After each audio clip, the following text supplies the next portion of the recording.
পশ্চিমবঙ্গের এক প্রায় ভুলে যাওয়া অঞ্চলে জঙ্গলের গভীরে লুকিয়ে আছে এক পরিত্যক্ত কয়লা খনি, নিউকেন্দা কয়লা খনি। আজ থেকে প্রায় 30 বছর আগে এই খনিতে হঠাৎ এক ভয়াবহ আগুন লাগে। আগুন এতটাই ভয়ঙ্কর ছিল যে কয়লা খনির নিচে জমে থাকা গ্যাস বিস্ফোরণ ঘটায়। মুহূর্তের মধ্যে পুরো কয়লা খনি আগুনে গিলে ফেলে কয়েকশো শ্রমিককে। সরকার সেই জায়গাটাকে মৃত এলাকা ঘোষণা করে। তারপর থেকে কেউ আর ওখানে যায় না। গ্রামের মানুষরা বলে, রাত নামলেই, বিশেষ করে অমাবস্যায়, খনির দিক থেকে ভেসে আসে চিৎকার, বাঁচাও বাঁচাও, আমাকে বের করো, পানি পানি।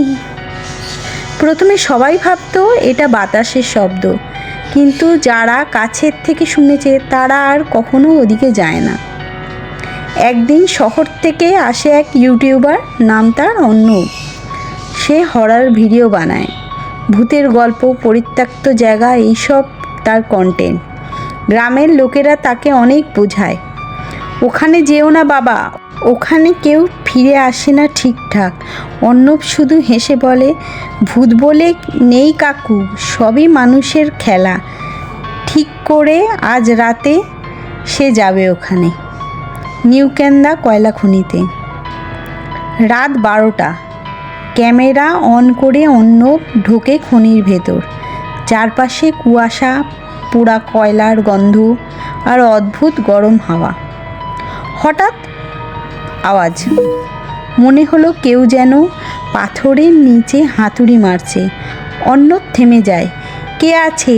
সে চিৎকার করে, কোনো উত্তর নেই। ক্যামেরার আলো একটু এগোতেই সে দেখতে পায় দূরে একজন মানুষ, মাথা নিচু, শরীর পোড়া, চোখ নেই, শুধু কালো গর্ত। অর্ণব ভাবে এটা হয়তো আলো আঁধারির খেলা, কিন্তু ছায়াটা ধীরে ধীরে তার দিকে হাঁটতে শুরু করে। হঠাৎ চারপাশটা বদলে যায়। অর্ণব দেখতে পায় চারপাশে আগুন, মানুষ দৌড়াচ্ছে, কেউ চিৎকার করছে, আমাকে বাঁচাও।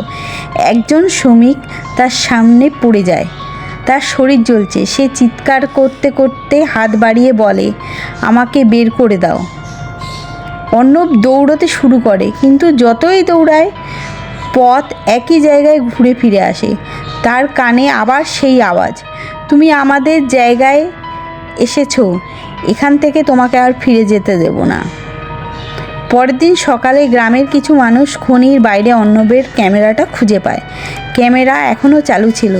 শেষ ফুটেজে দেখা যাচ্ছে অর্ণব হাঁপাচ্ছে, তার পিছনে দাঁড়িয়ে আছে ডজন খানেক ছায়ামূর্তি। সবাই একসাথে বলছে, আমাদের সাথে থাকো।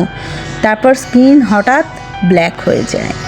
আজকের গল্প এই অবধি। কেমন লাগলো অবশ্যই জানাবেন।